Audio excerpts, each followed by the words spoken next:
আজকের এই এক্সপ্লেনার বা বিশেষ বিশ্লেষণে সবাইকে স্বাগত। আজ আমরা এমন একটা বিষয় নিয়ে কথা করব যেটা একই সাথে ভীষণ সংবেদনশীল, আবার আইনি জটিলতায় একেবারে ভরপুর।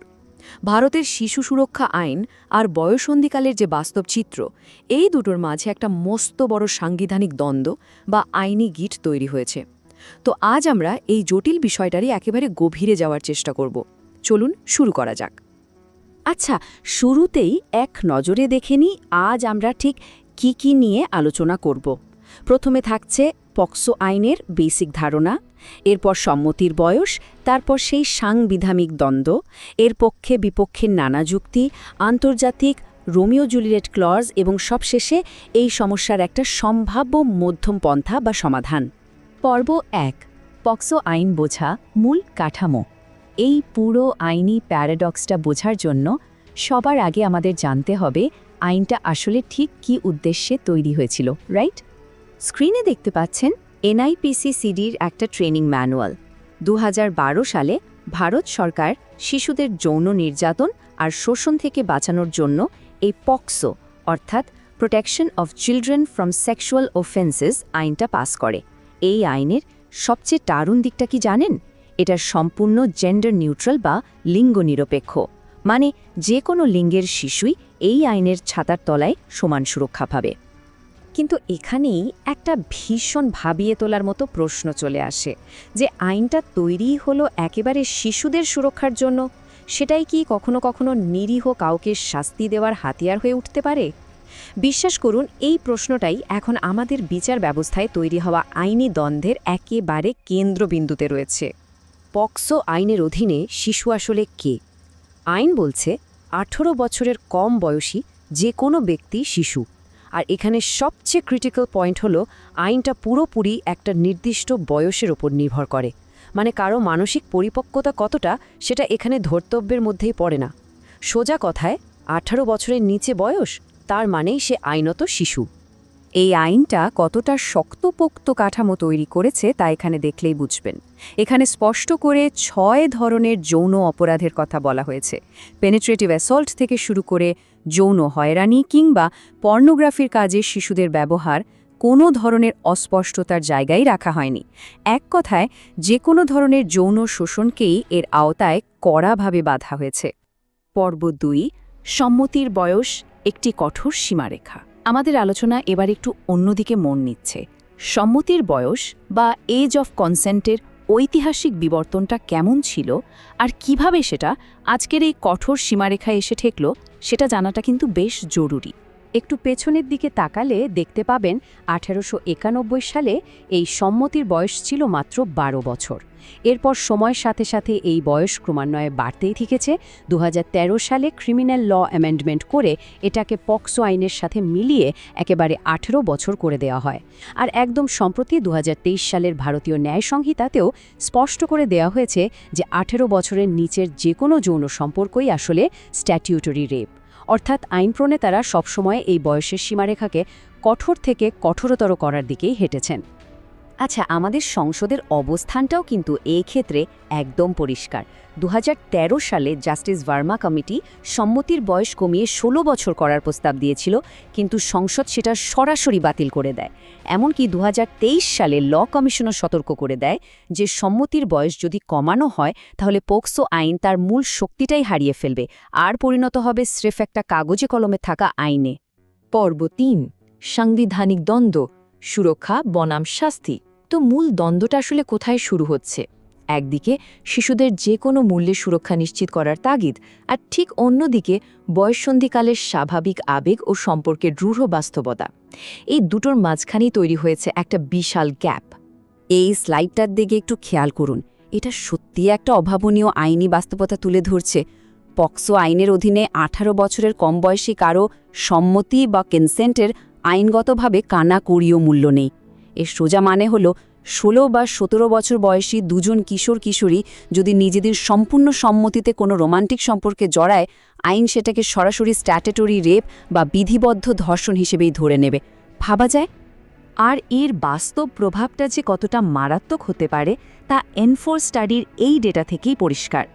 এই চার্টটা বলছে পক্সোর অধীনে দায়ের হওয়া গুরুতর মামলাগুলোর প্রায় 24.3%, মানে প্রায় 1/4 মামলায় মূলত কিশোর কিশোরীদের পারস্পরিক সম্মতির রোম্যান্টিক সম্পর্ক থেকে তৈরি হয়েছে। একেবারে গ্রাউন্ড রিয়ালিটি বলতে যা বোঝায় এটা ঠিক তাই। এই ধরনের কঠোর আইন প্রয়োগের ফলে মারাত্মক কিছু সাংবিধানিক সংকট তৈরি হয়ে যায়।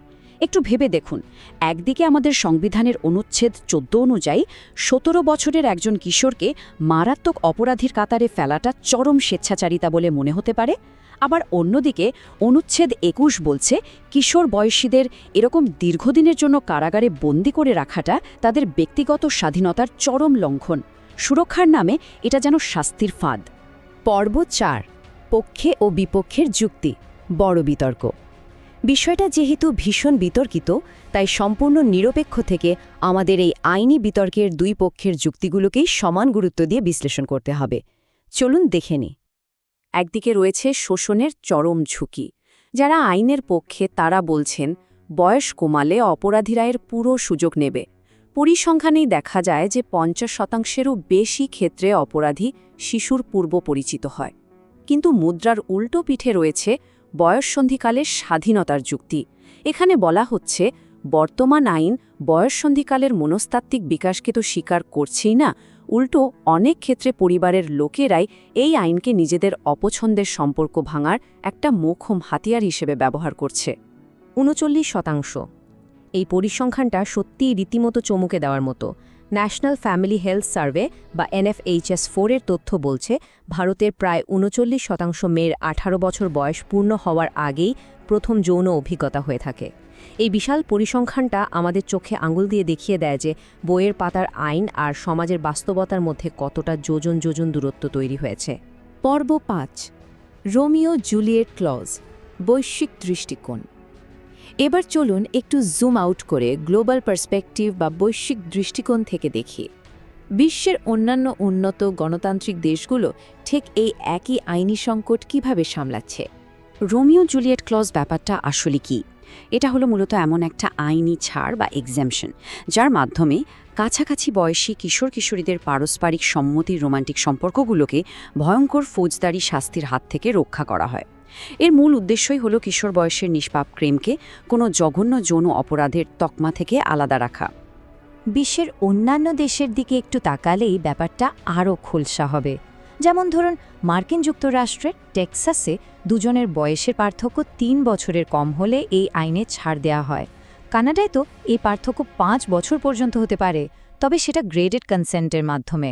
আর জার্মানি, তারা নির্দিষ্ট কোনো বয়সের চেয়ে মানসিক ধারণ ক্ষমতা বা শোষণের শিকার হওয়ার বিষয়টার উপর বেশি জোর দেয়।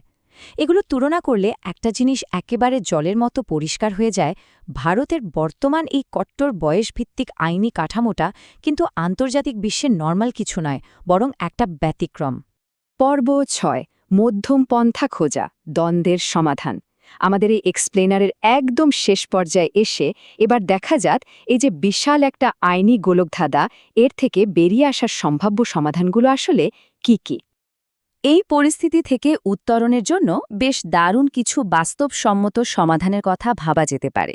প্রথমত, কাছাকাছি বয়সের সম্পর্কগুলোর জন্য ওই ক্লোজ অ্যান্ড এজ এক্সেমশন বা আইনি ছাড় চালু করা।